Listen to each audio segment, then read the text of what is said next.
Que Dios os bendiga mucho, soy vuestro hermano José y hoy con este vídeo quiero hablar del término propiciación. En los dos anteriores vídeos hablé acerca de la justificación y de la redención y hoy quiero comentar brevemente el término propiciación.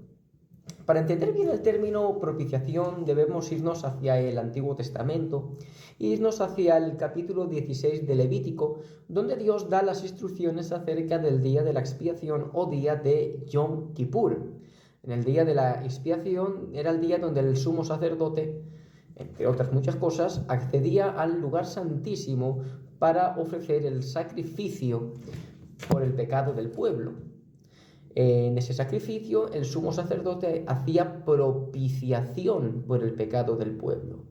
La palabra del Antiguo Testamento que se nos traduce como propiciación viene de la raíz hebrea kafar, que significa literalmente aplacar. Luego, un sacrificio propiciatorio es un sacrificio con el fin de aplacar la ira de Dios. Porque Dios, en su perfecta santidad, no podía tolerar ni pasar por alto el pecado, porque el pecado es una ofensa directa contra la santidad de Dios.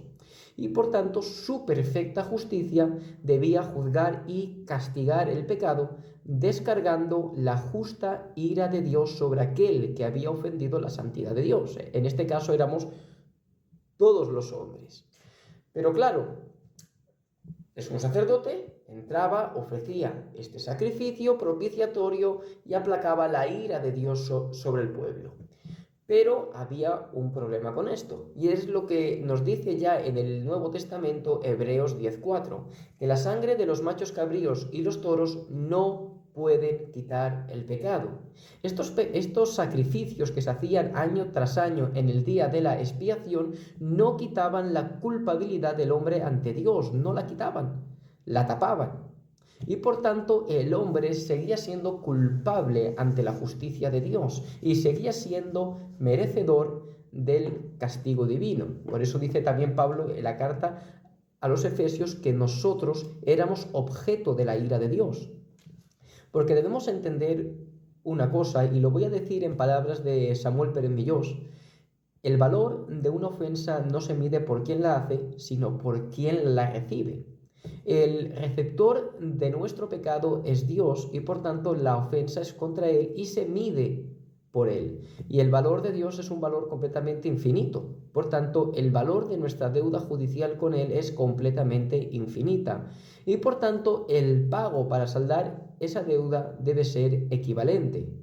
Y como es evidente, la vida y la sangre de un animal, de un cordero, de un macho cabrío o de un toro, no puede pagar una deuda infinita, ni siquiera la vida de un hombre mismo puede pagar esa deuda. El único que podía pagar esa deuda con dicho valor infinito era Dios mismo. Y por eso vemos en el capítulo 1 de Juan y versículo 1 que en el principio era el verbo era con Dios y el verbo era Dios. Y luego en el versículo 14, y ese verbo se hizo carne y habitó entre nosotros. Cristo fue el que pagó nuestra deuda. Él, en palabras del mismo apóstol Juan, fue nuestra propiciación. Por eso, cuando Juan el Bautista ve a Cristo, tiene que decir las palabras que dice en Juan 1:21. He ahí el Cordero de Dios que quita el pecado del mundo. Este Cordero, este que se va a sacrificar, no va a tapar el pecado como los antiguos sacrificios, sino que este sí que tiene el valor en su vida como para quitar la culpabilidad del pecado de todo el mundo. Cristo fue nuestra propiciación en la cruz del Calvario.